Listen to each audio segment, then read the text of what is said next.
I think we're going to give it a go. Maybe some people will join in a few minutes, but we're just going to start whenever the presentation comes up.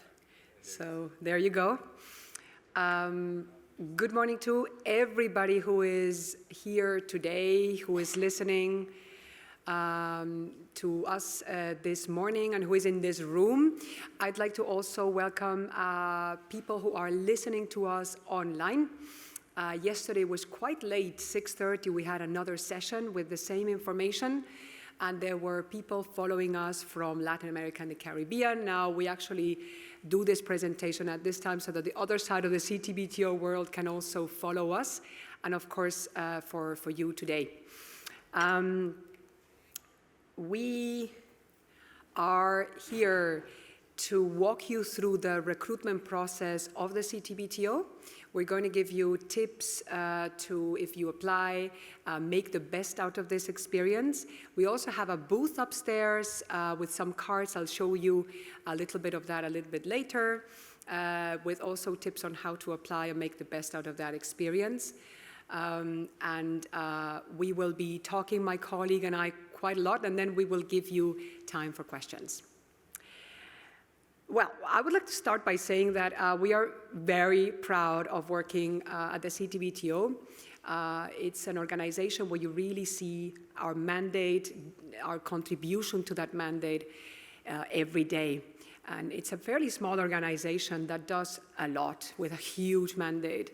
And we are here to tell you that we would love you to actually join us if you have the experience, the skills that we are looking for to join the CTBTO family.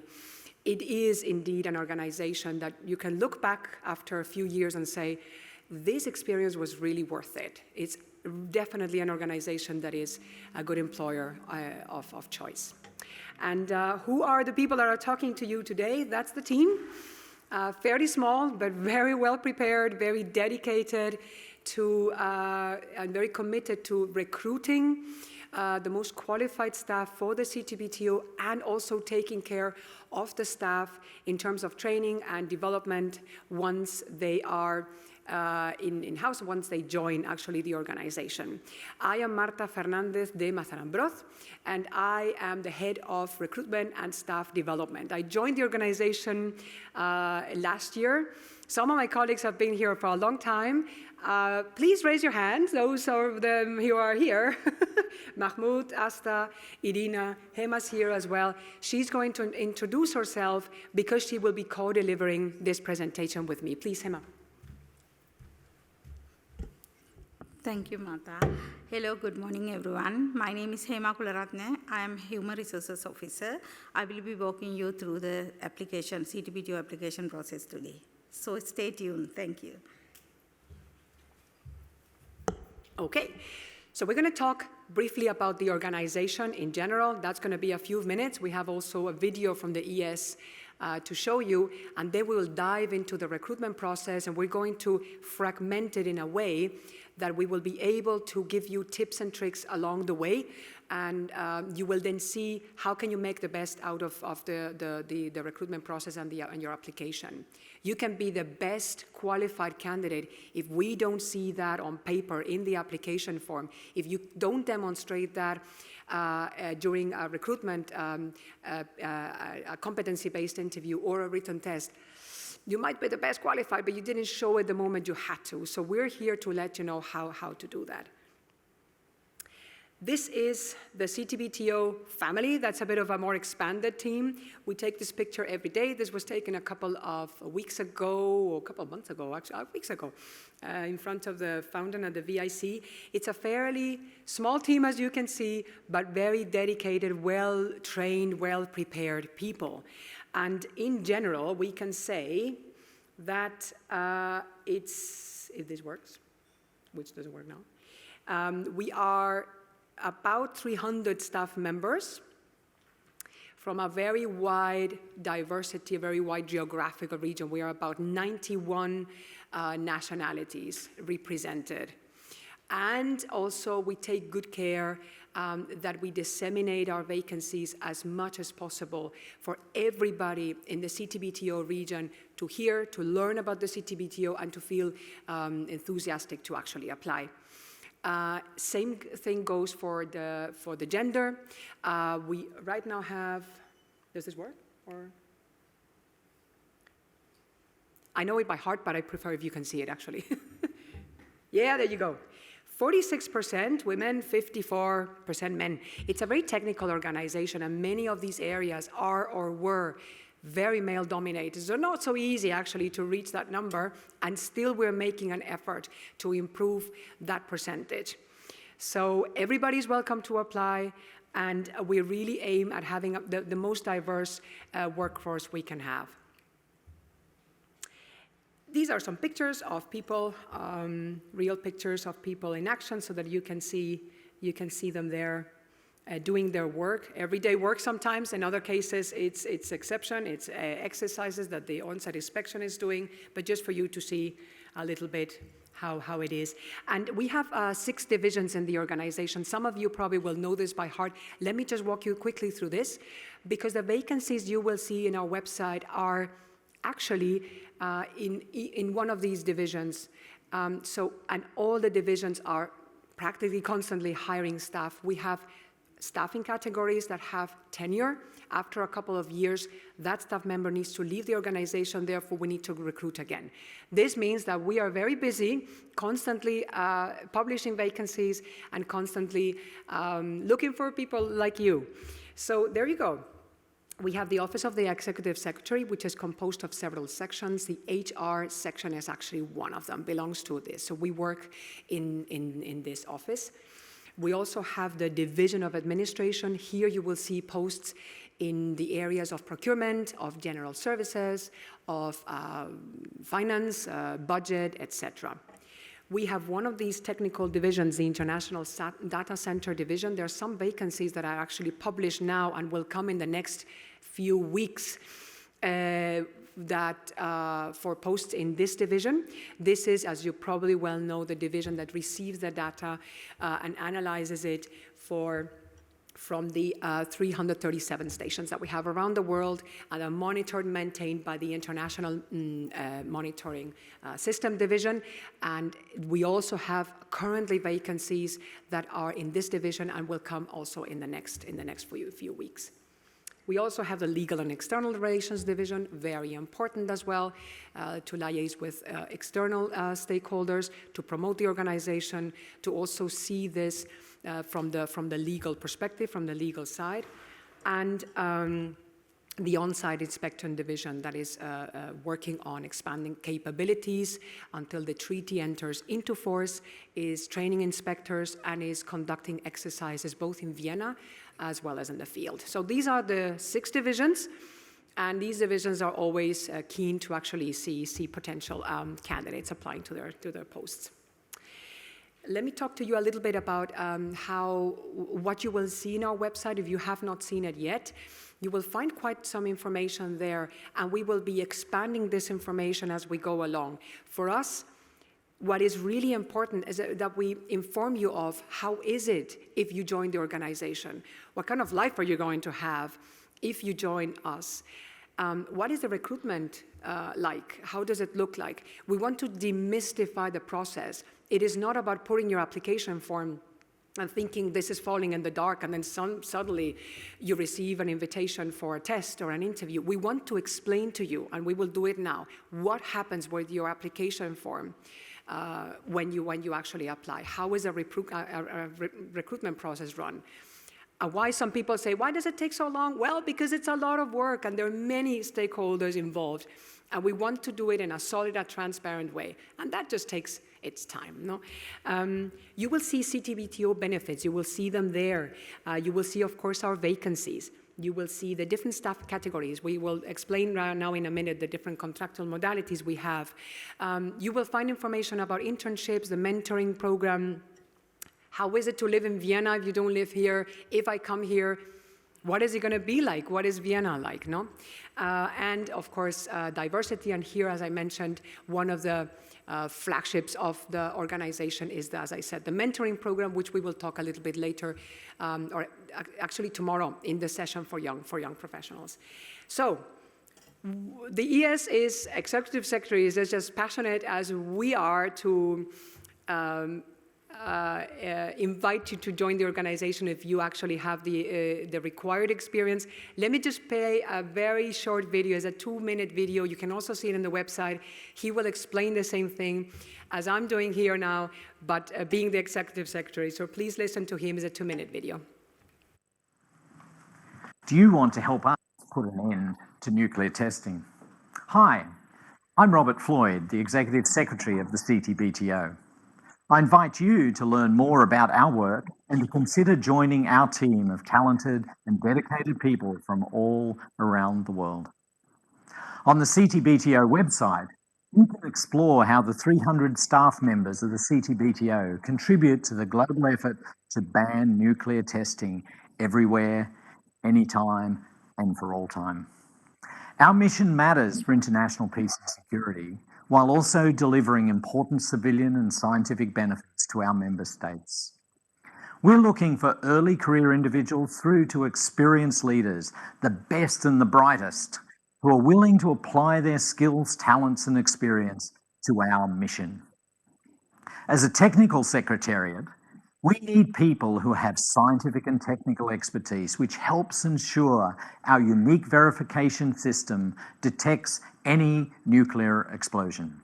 Beyond that, we also need people who have passion for policy, administration, budget and finance, procurement, human resources, project management, and the law. In terms of our culture, we are an empowered, high-performing and accountable team where everyone is treated with dignity and respect. As international civil servants, integrity, professionalism, and respect for diversity are our core values. They're also the words we live by every day. As the leader of this organisation, I'm committed to ensuring our team is strengthened by diversity in all forms, across gender, geography, and generations. We're looking for remarkable people. I hope you will take the next step in your journey to work with us. We can't wait to meet you.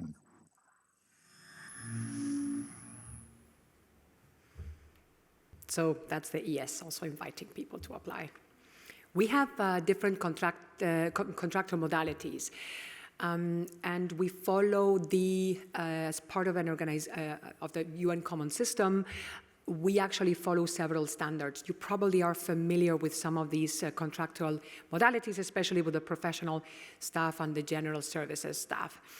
So for the professional staff, which is 2/3 actually of the organization, for these kind of positions, these positions require a university degree in the relevant area and then a series of years, minimum years of experience for you to be able to be considered for the long list, basically. And it goes, usually the UN goes from P1 all the way to P5.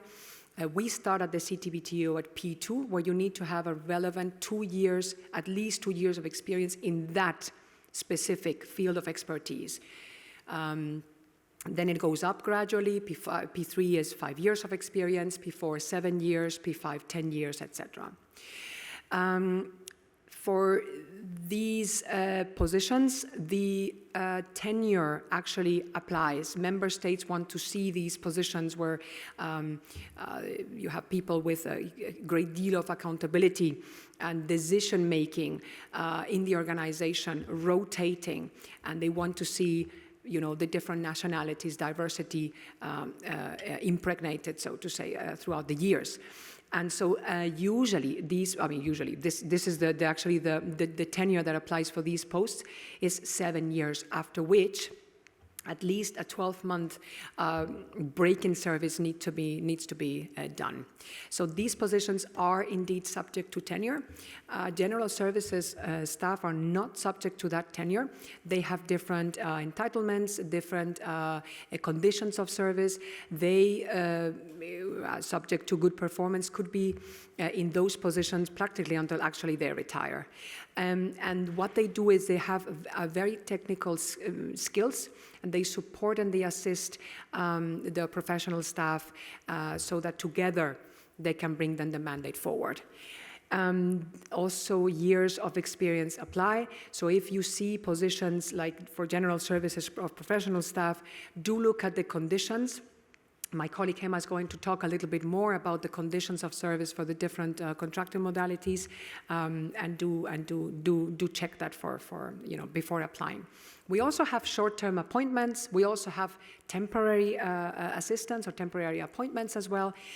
These contracts are much shorter.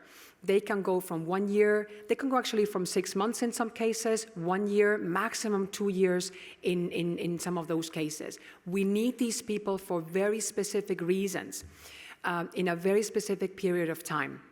Maybe a colleague went to special leave without pay, we need this replaced, this colleague will come back. So the short term actually will be there for a specific period of time. It's still a very interesting contractual modality to apply, get to know the organization, get more acquainted with it. We also have consultancies. Consultants are used for very, very concrete niche fields of expertise, and they usually are not every day involved in the daily work. They usually come on a call-off basis. And of course, we have JPOs, junior professional officers, cost-free experts. These are actually sponsored by the member states. Some member states actually engage in these contractual modalities. We also have internships. We will talk more about that tomorrow in the session for young professionals. We have internships which are usually announced the whole year, and when there is a need, then these application forms are retrieved for the hiring divisions to analyze. Those are on the contractor modalities. We're going to now dive into the recruitment process. And for this first part, my colleague Hema is going to take over. She's going to explain everything you need to do to apply and to reflect your experience really tailored to each vacancy notice. I will take over a bit later to talk about further steps in the recruitment process. Thank you very much.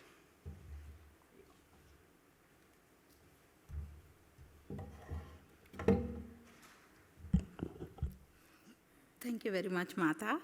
And hi again. So I will be talking about the job application process. First of all, I just wanted to emphasize what my colleague said. All our vacancies are advertised in our website. And currently, there are a couple of technical and scientific positions advertised. Also, we are working on a number of positions in the pipeline, which will be advertised shortly. Therefore, I highly recommend that you keep an eye out for those vacancies. So with that, before I start the process, I would like to emphasize how important your job application is. I would say your job application dictates your eligibility and suitability for the job. So basically, we use the information, as Martha mentioned already, information in your job application to determine whether you are suitable or eligible for a given job. That is your passport to begin a career with CTBTO. So with that, let's look at. Okay, so first I would like to refer to this infographic that our recruitment team has developed for you to easily navigate through all the steps in the process. Please have a close look at it. It can be found in our website under the Work With Us page. So with that, let's move to the next slide. Okay, so in the job application process, before you even decide to apply for a job, you need to do some homework. The homework is you need to understand the requirements of the job. How do you do that? You need to read the vacancy announcement, look for the duties and responsibilities, qualifications and experience sections.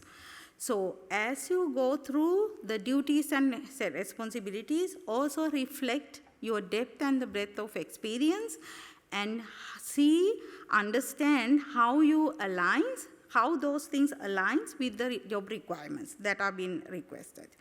So this is the first thing that you should do, and then if you are convinced that you have those required qualifications and experience, then you can decide to go to the next step to apply for a job. So to apply for a job, our job application process has 3 main components. The first one is to create a profile. I have mentioned here some pain points that I wanted to just bring to your attention.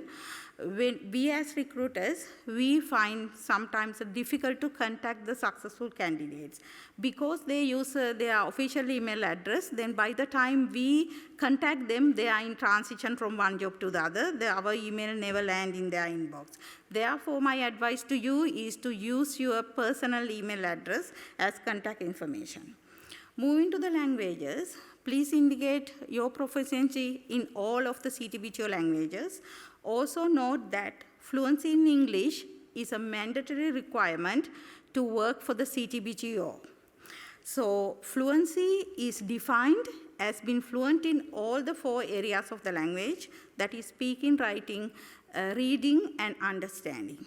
Okay? So with that information, we will now move on to the most important part of the application process, that is the CTBTO Employment Information Form. We call it EIF. So this form, please note that this form, uploading this form to your profile is a mandatory requirement. When we screen applications, if you do not see your EIF, unfortunately, we cannot bring you forward in the process. So this means uploading a CV or a resume instead of a EIF is not considered a substitute. So now we are going to move to the most important parts. In the application, you have a space to write your description of duties, and there is another space to write your achievement. So I'm going to talk to you in detail how you're going to write these things, like how you're going to highlight your experience to the way that we think is like the best way, and that this increase your chances of getting longlisted. So description of duties. This is the space that you can articulate your directly related experience and knowledge for the job. Basically, you're going to tell the reader how your past responsibilities makes you the best candidate for this job. So with this, before I move on to the technical side of it, how to write, let's look at a vacancy advertisement right now in our website, and just recap some points that I already mentioned. So this job is right now currently running with the closing date of end of July. And job title, as you see, is Seismo-Acoustic Engineering Officer. Note the level of the post is a P3. Let's move to the next page. As I mentioned, first thing you understand is what is the job is about. So read the duties and responsibilities. I have highlighted action verbs that we have used in the vacancy announcement. You need to read these action verbs together with the associate deliverables. By this way, you will be able to understand what exactly is expected from the incumbent of this job should you end up getting this job.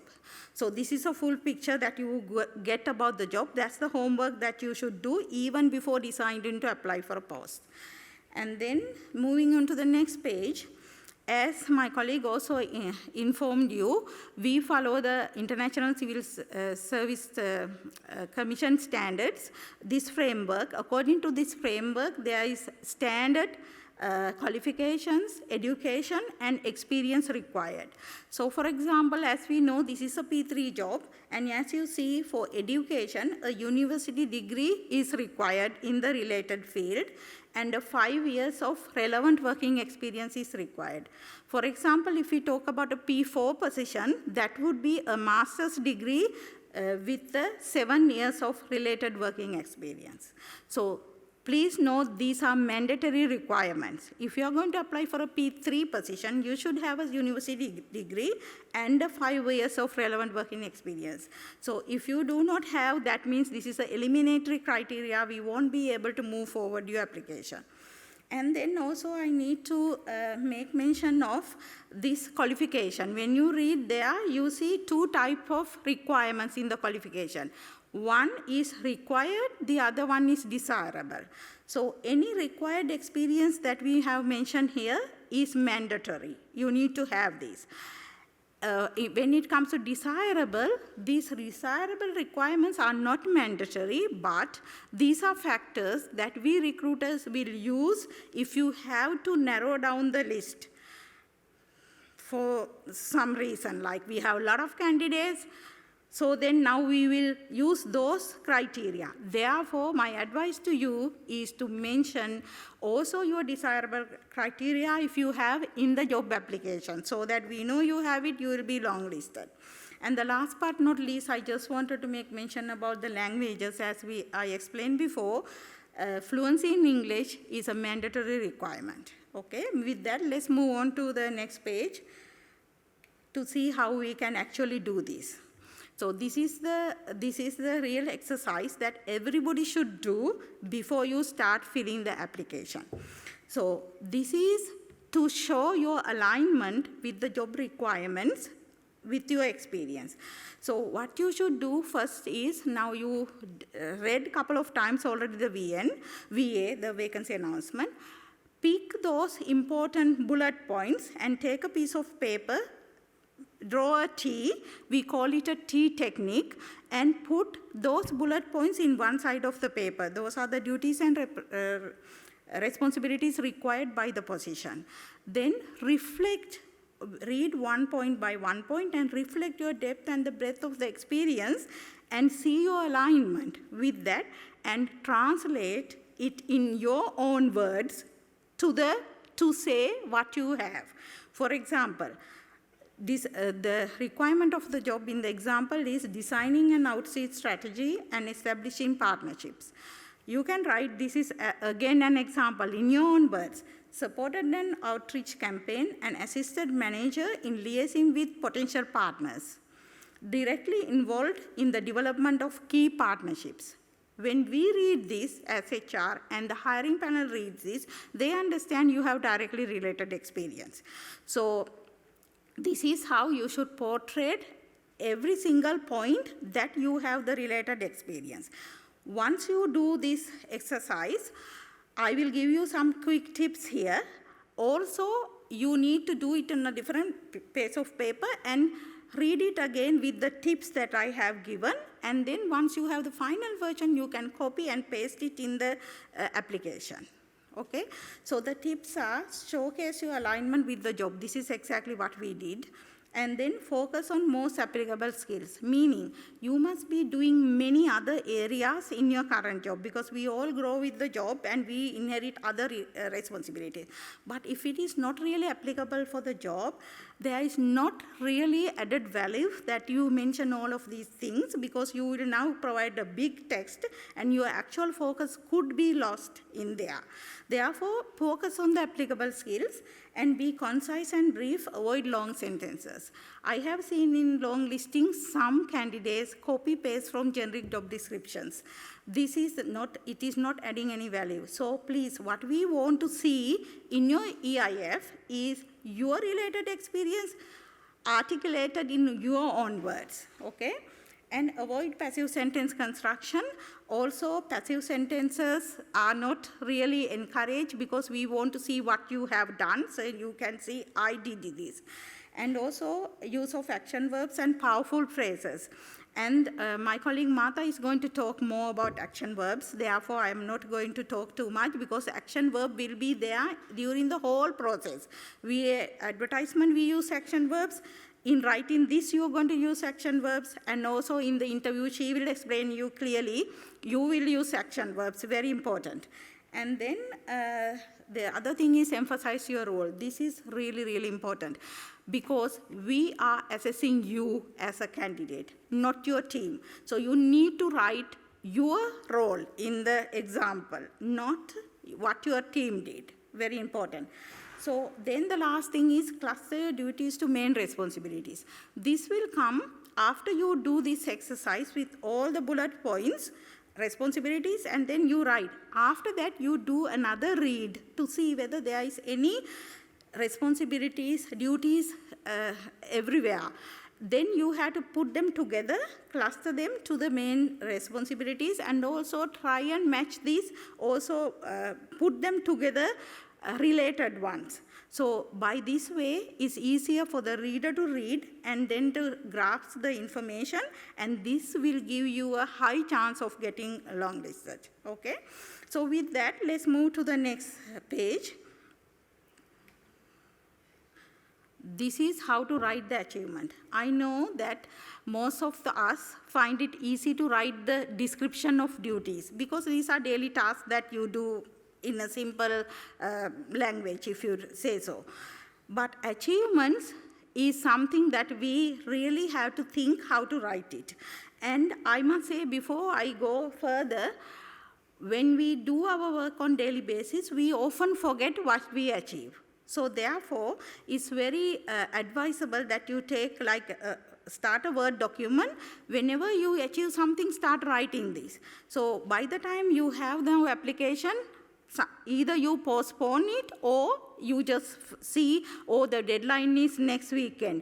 Then you might forget in this rush that all the achievements. If you have this page, that will come handy, that you also have the achievements, then you can pick the job-related achievement and make it like formulate.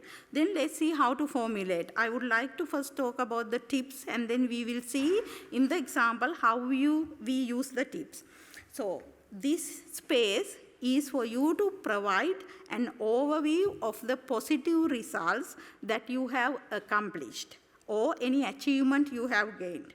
And then also be clear about your contribution. You need to talk about what you did.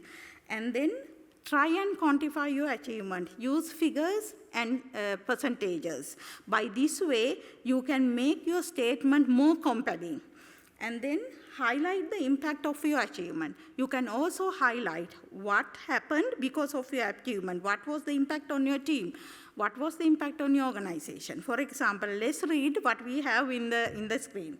Successfully designed and delivered 10 career fairs to large audiences of over 1,000 participants from all CTBTO regions with the aim to position CTBTO as an employer of choice. As a result, candidate pool increased by 10%. If you see this, please note the usage of action verb, designed and delivered, and also use how the quantitative data is used in this thing. And I have also mentioned the impact on the organization. As a result, candidate pool increased by 10%. So this is how you should now fill those two important spaces, duties and the achievement. I must also say again, be very realistic about what you write in the duties and the achievements. Also the job title and your employer. These should all be aligned. If a misalignment is detected at any time during the recruitment process by the hiring panel, your credibility will really lose very fast. That reminds me of an example of a panel that I sat. Years ago, 2 candidates used exactly the same example to demonstrate one competency. So we listened to the first candidate, and then some other came, and this candidate came.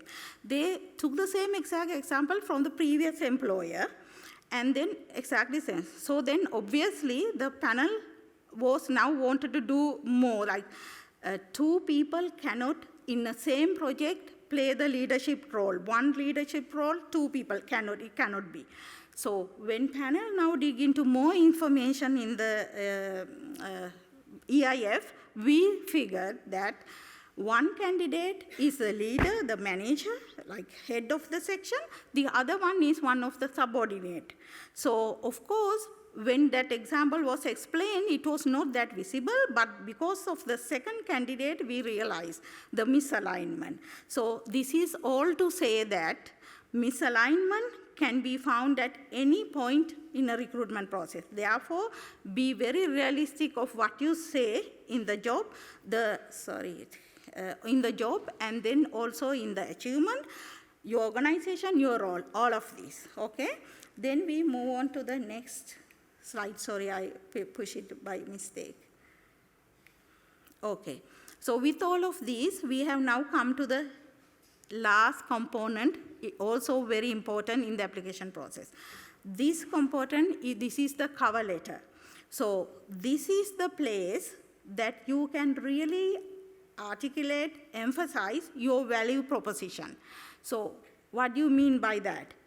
Tell us briefly, explain us why you want the job in the first place, what would you bring to the job, and tell us how your overall depth and breadth of experience makes you a really suitable candidate, good fit. What is the alignment of your experience and the requirements of the job? And then also briefly indicate your motivation for applying. Remember to only highlight the salient points in the cover letter. There is no need to repeat what you already wrote in the EIF because we have read it already. And then customize your cover letter to the vacancy. This is very important because we as recruiters, we see most of the time that candidates take the time to actually change the text of the cover letter and they forget the cover letter is addressed to another UN organization or some private sector organization. And they even forget that this cover letter they prepared for also for a different position, not the real position that you're trying to highlight your achievement and match, but the title is different. Therefore, please have a look before you attach it, have a look to make sure that your cover letter is really customized to the vacancy. And then elaborate elements to succeed. This is even your place to personalize your application now. This is the place. You can also talk about your personal characters, such as like your strengths, your attributes, and tell us how those things would support your success in this role. Basically, this is your opportunity to really tell your story, to tell us how your past responsibilities make you a best candidate for this position. So take the opportunity and to tell the whole story so that we will be convinced, the hiring panel will be convinced, you will be longlisted. Once you follow all of these, you will really see the difference in how you progress to the next stages. With that, now I have come to the end of my presentation. I would also like to request you that as you appreciate, we do a lot of talent acquisition activities right now. So therefore, when you submit the application, there will be a place that you say, they ask, how did you see this job? Please take the time to select the right drop-down. If it is not in the drop-down, please say other and write where you saw it. By this way, we can collect the data analytics to see the impact of all our work. Okay, with that, thank you very much. If you have any questions, please feel free to answer at the end of the session. Thank you.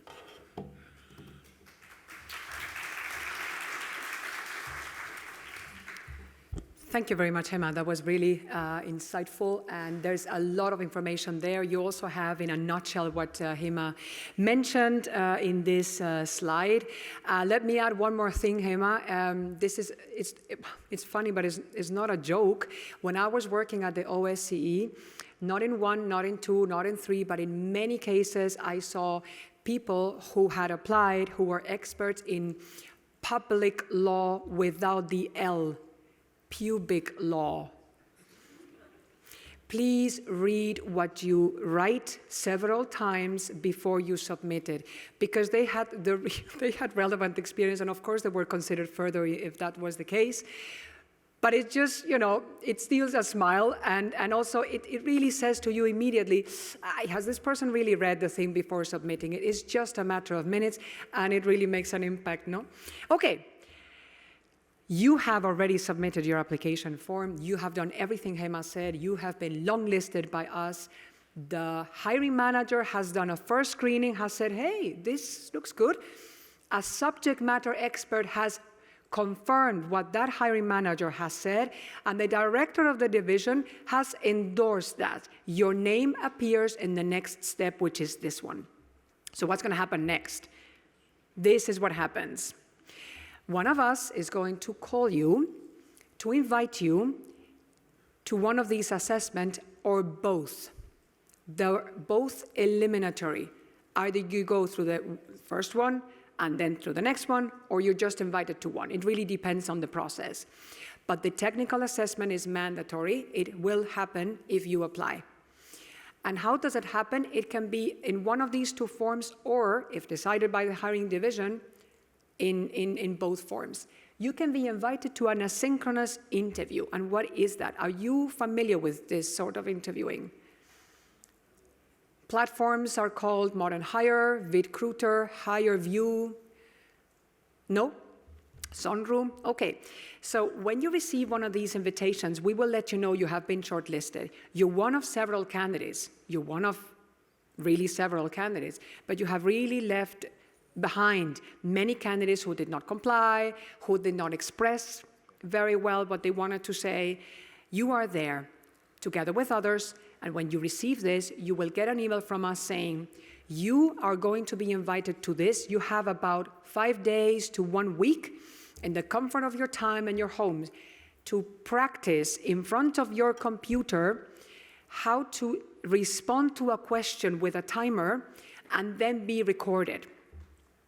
So when you have practiced this interview and you press start, then it starts, there's no way back, you will get a question on your screen. And you have time to think about it and take notes. It's usually 1.5 minutes to 2 minutes maximum. And then the timer starts for you to respond to the question, and that is what is recorded. So the panel member will see you responding to that question. Usually it's 2 to 3 questions. Usually is an exercise that lasts about 15 minutes. People say it's a kind of a very stressful thing because you're not talking to anybody, you're talking to your own camera. But it's still, it's a practice that is here to stay. Many organizations use it in the private and in the public sector, and it gives us, on the other side, the opportunity to hear you, to see how you express yourself, to see how your thoughts are structured in a very short period of time. These assessments are purely technical. You will not get questions here like, why did you apply and tell me about, no. If it's in project management, the question will be on project management. You will be tested on this. Same thing goes for the test.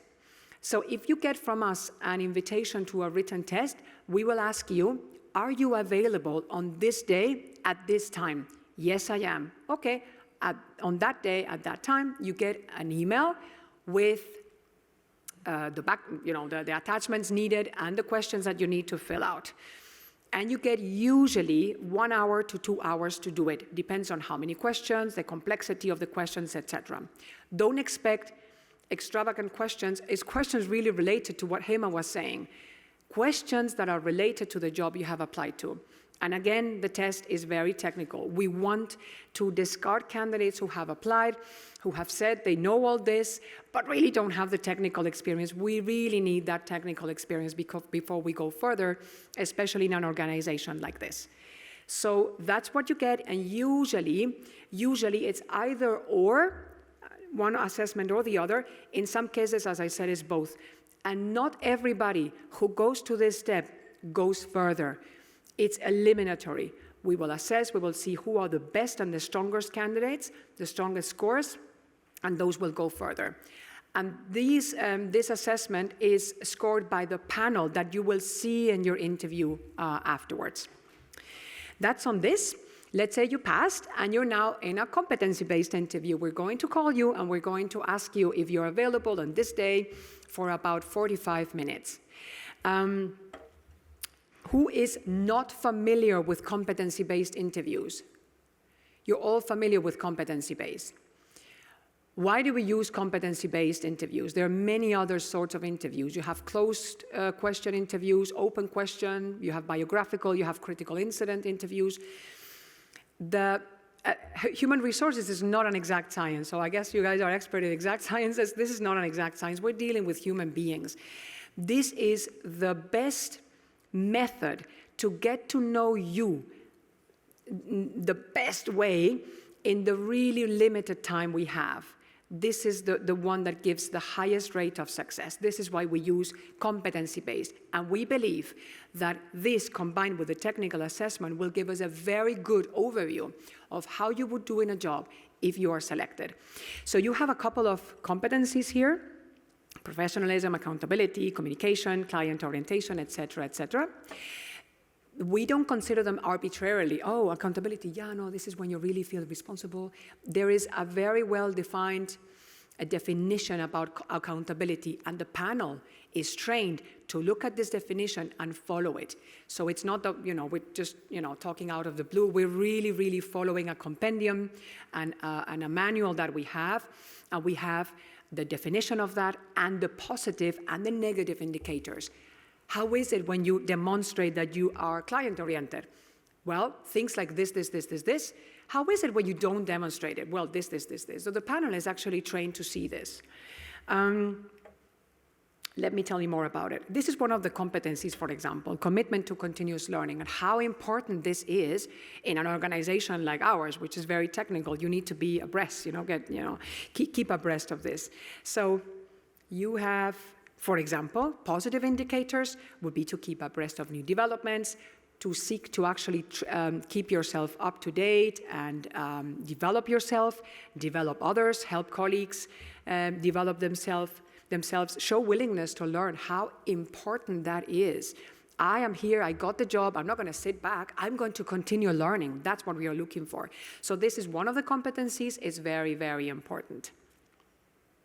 And how do we ask these questions? We will always ask you to go back to your experience. Why? Because a competency is behavior that is successful in a specific situation. If you showed it in the past, usually you will show it in the future in more or less the same situation. That's why we are looking for this. So we will always ask you, think of a relevant example from your past experience. My tip, unless it's the amazing example of the year, please do not go to examples that are older to, 3, 4, 5 years, because, what does it tell me that you demonstrated how client-oriented you are 20 years ago? It doesn't say much. It has to be recent, and it has to be relevant. If you can pick an example from your experience that is very relevant to the post you applied for, you will add points. Again, you will be assessed against the vacancy notice, but there will be other candidates there. You want to make the best out of it. Really follow my tips and Hema's tips as well. So past behavior, recent, relevant if possible, prepare these examples. How do I prepare? I take also what Hema was saying. I have been a candidate many times. I have interviewed thousands of people. My tip is, whenever something happens to me, hey, something happened, and I had an important role, I write it down. I take my notebook and I write it down, because it's incredible how much we can forget about something that happened some years ago or even 2 months ago when it's the time to prepare for one of these interviews. I have 10 relevant examples in my head right now that I could explain to you where I actually consider I displayed different competencies. So I can tell them to you right now because I know them. I really write them down, and I put my star and I put my structure so that they're really fresh when I apply. It's important to focus on your role. This I say many times, I will repeat it again and again. How many times we hear recruiters, the amazing example with a role when you just went there to take a small decision and that's it, or you just assisted with something and that's it, and the example is huge, but your role is very small. It's much better to do it the other way around, even if the example is not spectacular, something horrible happened and then I was this. Your role is what we're looking for. It's not your role and the role of the rest of the people who were there. You can also say, I did this together with the team. We did this, but my role was. Don't be scared of that, because we're not going to hire your team. We're going to hire you. So we're not interested in what the other people did. So that's really, really important. And it's a methodology. It's true. It's a technique. It's important for you to practice the STAR method, where you say when, where something happened, what you did, and what was the outcome of your result, of your behavior, of your competency. If you also can say what you learned, we all make mistakes, we all learn from those mistakes, please say it as well. Because then we will think, okay, the person made a mistake, but that happened, okay, but maybe since the person learned that in the future, the person will also take that lesson learned with, no? What else can I tell you about this? The panel is trained to structure the answer on the STAR, situation, task, action, result. Don't forget actually to mention these 4 elements. Try to do it in this order.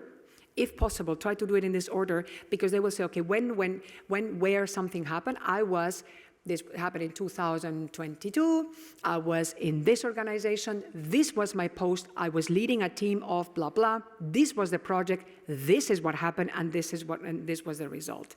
So that's the important thing as well. These interviews are not in person. We would contact you to do them online via Teams. This team is, as I said before, small but incredibly dedicated. We will call you the day before, and we will walk you through how the process is going to be. Calm you down, check the technology, so that when you go into that interview, you really focus on your answers and on really engaging with the panel. And it's a service that I don't think any organization does it. So we really will be there for you. Expect more or less 45 minutes.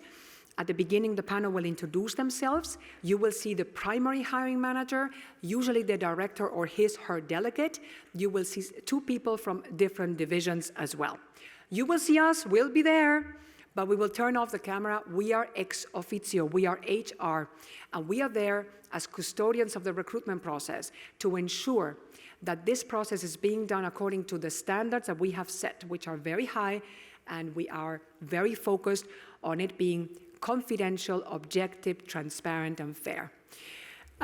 You will see, as I said, the 4 panel members, and also what Hema was saying about the action verbs is not the same to say, I wrote to this person and I contacted this other person and I called this other. No, it's much better to liaised.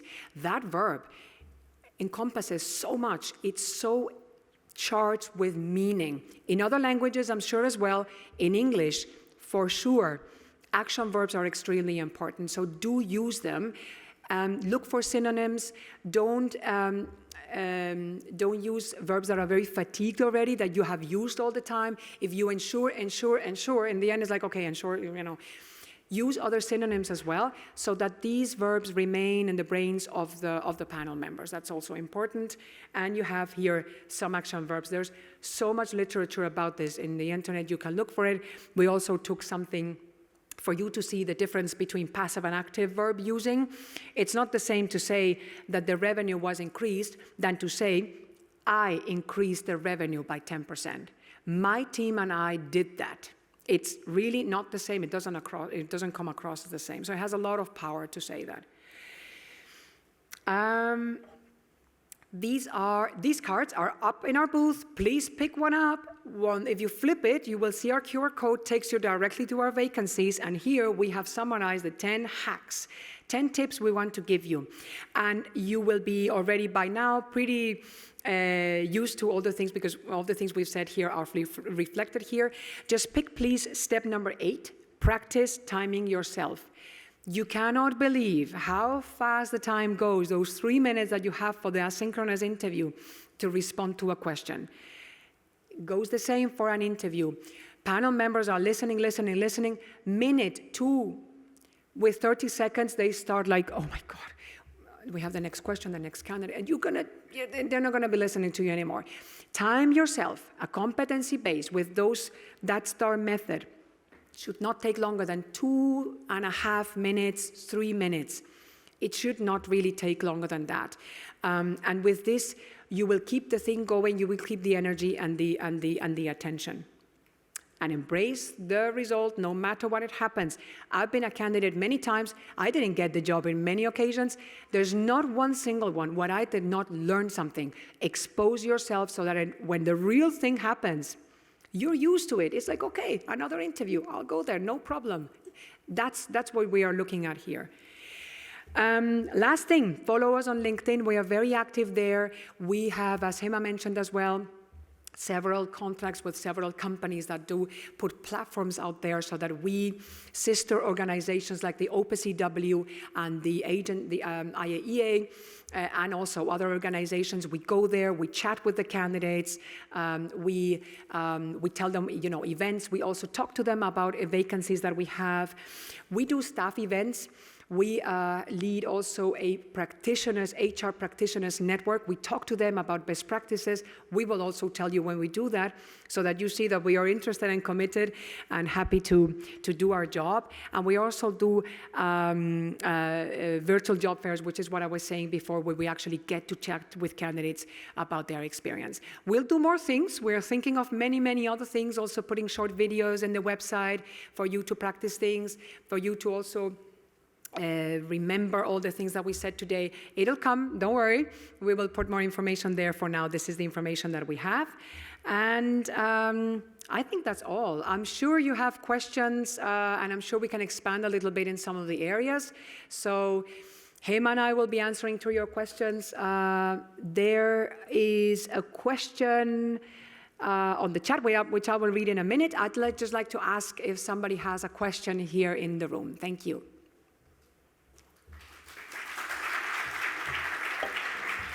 Thank you.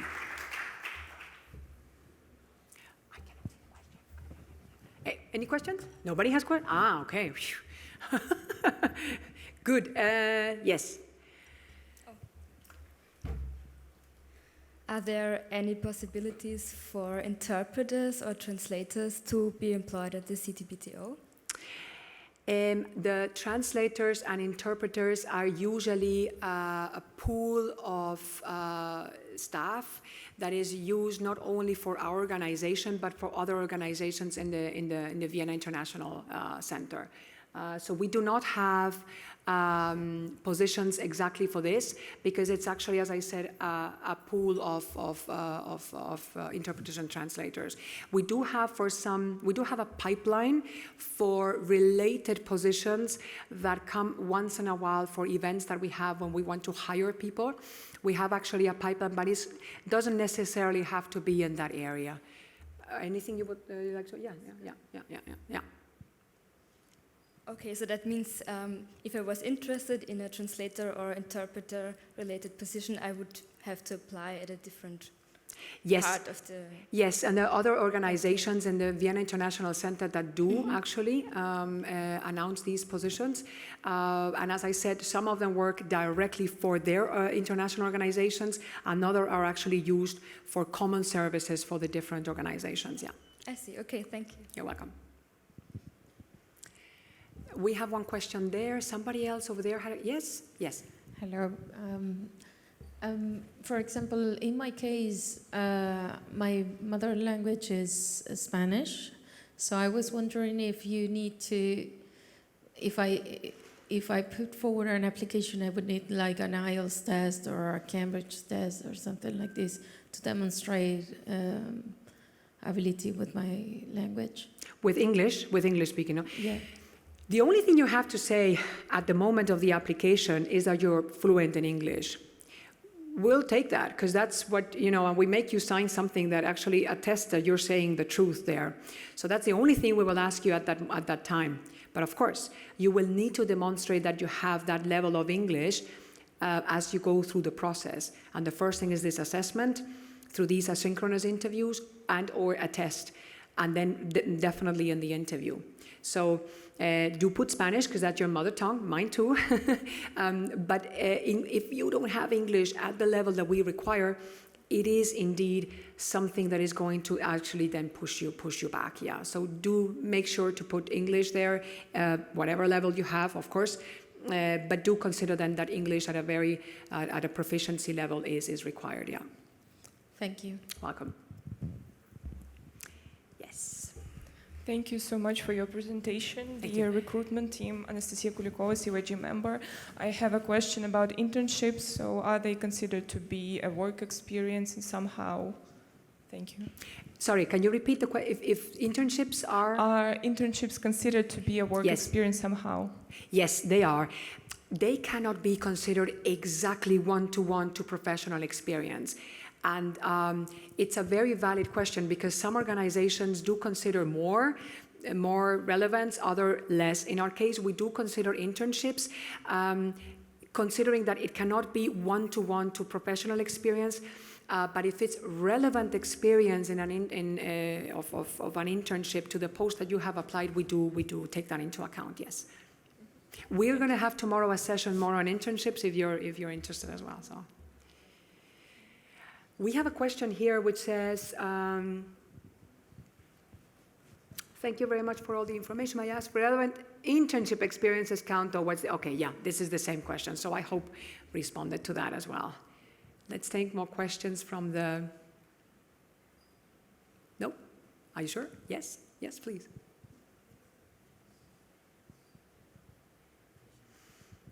Thanks for the information. I just have a question also related to the working experience.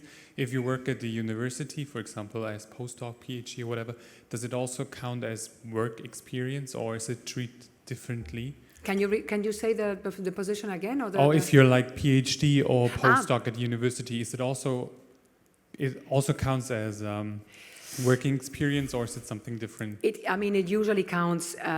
What counts really is the relevant professional experience. But of course, having a PhD or a master's degree, a bachelor's degree, is not the same, obviously. So as you go up, this experience, what you have been exposed to, is actually considered.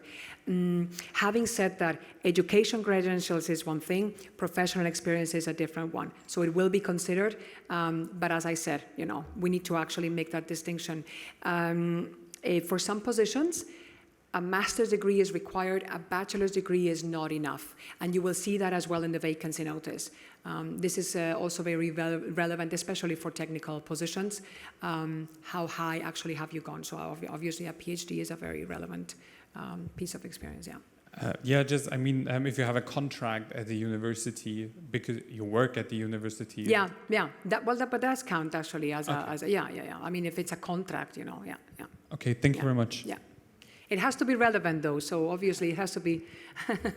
Yes. Okay, my name is Ghassan from Jordan. Just asking, I passed all this procedure and you asked me for a referee or reference letters. And you got bad reference letters from some people who don't like me. What is your...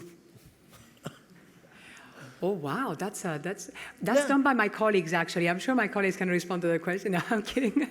Okay, so references is an important part of the selection and the hiring process. So let's say we call you, we say, you have been selected for this position, this is the offer, I accept it. Then comes the other part of the hiring process, which is we want references.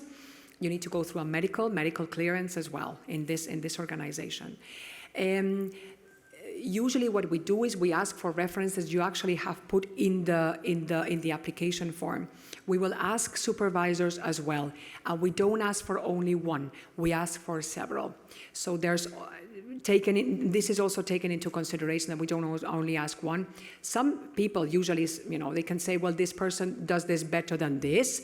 That's what we usually get as the most negative thing. Usually the references are pretty good. And the people that actually give us references really take the time to respond to our questions and to be very detailed about why they think that this person did well. But of course, if we only get negative references, that does ring a bell. Actually, it does raise a flag. It's not that we are going to immediately discard it, but this is then being taken into consideration and is internally discussed. I have not, it's not usually the case, so yeah. I know some Unless cases on that, yeah. happened exactly the opposite what you said. You ask the person to re-ask for to ask for another person to give permission. You said he gave a very bad recommendation for you. Please ask us to send for another person to take a good position. Oh. You mean that we would actually discard this candidate and go to the next one? No, not the candidate. You will ask the candidate to Yes. give you another person? Yes, there are definitely different ways to do references. We will go all the way and we will exhaust the possibilities of references of a candidate that has been appointed by the executive secretary before discarding that candidate for that reason. And as I said, is really a real exception. Raymond, you're over there. My colleague Raymond is over there. He's the head staff administration. They do actually the references. Maybe you want to add something, Raymond? Over there. That guy over there.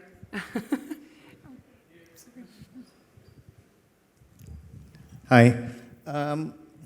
Actually, we don't only look at one referee, right? One thing, you have personal references that you provide. I suggest you put those personal references who will provide you with good feedback, right? For the others, we will check with the supervisors. Now, if we receive a bad reference, then it doesn't necessarily mean that we will take that alone on board. Because if the other references are positive, then we'll do a sort of balance. And it also depends on what the feedback is given. If it's subjective, then it puts to question also what the feedback was, the validity of the feedback. But if the person gives facts on what is provided, then it puts a bit more weight on the feedback. Yeah? All right.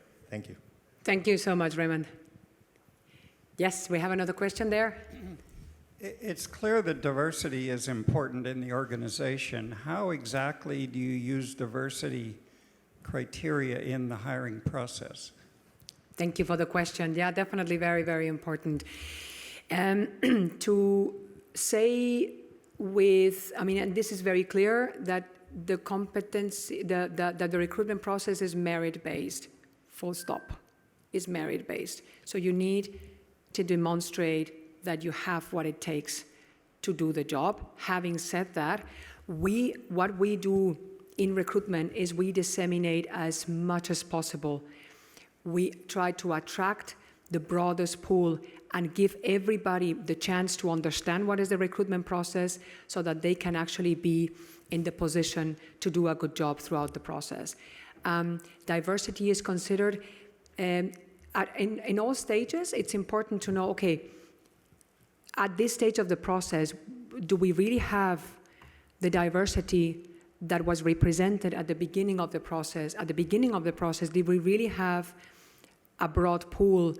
At the end of the process, the appointing authority will receive several names, hopefully. Our aim is that we receive the maximum number of names of candidates that are prepared to do the job so that the decision can be taken, again, based on merit, but also taking into consideration factors on diversity, on geographical representation, and on gender.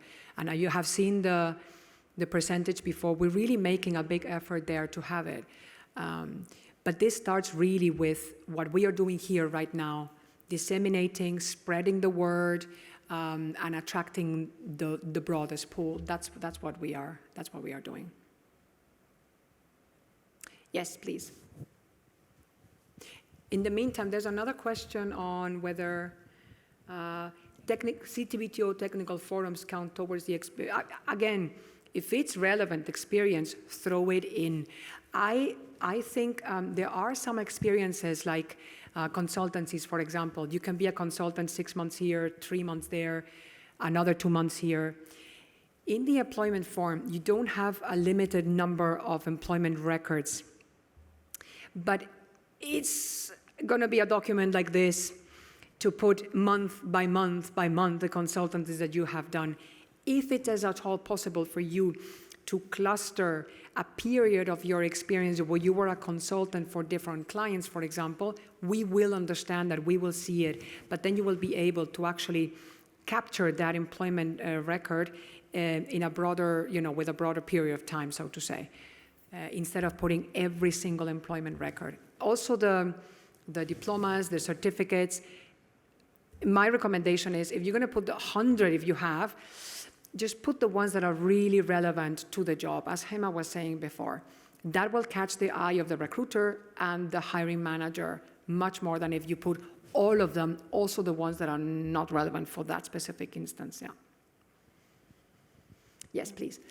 It's an option in application form which is related to the time that we can do our things in our country and come to Vienna for the job if we accept it. I don't remember what's the name, but I want to know if it is important, the duration that we say in that application form. You mean when you apply, how valid your application form is, or? No, it's an option that we clarify that how much week we need to. Okay, yeah. So. Notice period, yeah. Is it important? The notice period, Yeah, sorry, yeah. okay. Look, I mean, this is a question that is asked at the interview stage. We ask at the very end if the candidate has a question, and what is the availability?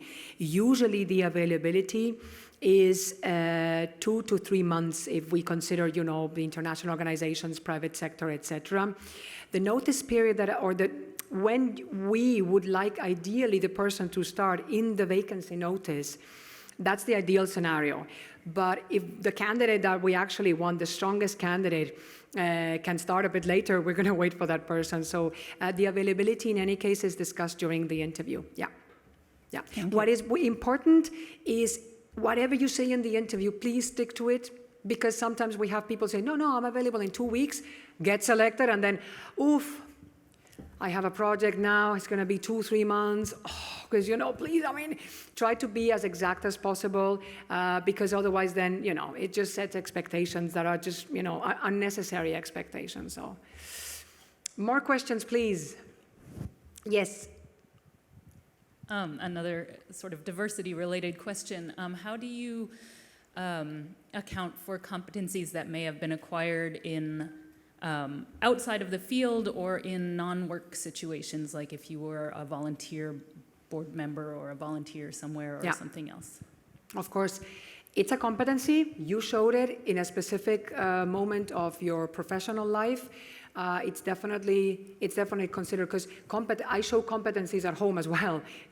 We just had a candidate who was talking about a professional sport that they do, and then how the competencies, well, definitely they will be considered. However, again, the more you go into the relevant experience and how you show it there, the stronger that response will be for that specific competency. So you can definitely show it, but as I said, it will make it stronger and more relevant for the panel. It will be you will relate to this, like, oh, this person has demonstrated this competency exactly in this sort of situation. Having said that, of course, being a volunteer, of course, especially in this environment, absolutely, that's also valid, yeah.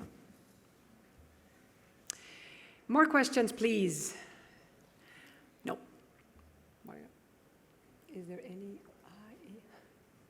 IA? Is there any IA models that help for recruiting process? We use our eyes, our human beings, our experience, our dedication to actually go through the process. Of course, we use the system that you apply to. This system, you will be asked some questions when you're applying. Do you really have 5 years? Do you really have this? Do you really have this other, whatever, master's degree in the related field? That's what we can do for now. Our system It's not, I mean, artificial intelligence, it doesn't go that far, but of course, we do have a system that helps us indicate which candidates actually do have the experience that we are looking for. Remember that we, human resources, what we do is really at the initial stages. Afterwards, as I said, we're custodians of the process. We accompany the panel members. The first part is the long list. And there we do, of course, use our system and these questions. But I mean, much more complex than that. No, not for now. Maybe the next SnT we can say something like this. Something else, please. Anything else? Okay, otherwise, we are upstairs. Please come see us. Please take the little cars. They will prove very useful, I promise. And thank you very much for being here today. Thank you for those who are following us online as well. We are here for you. Contact us. We are also in LinkedIn. And we really, really hope to see you and your names in application forms and in recruitment processes. Thank you very much. Thank you.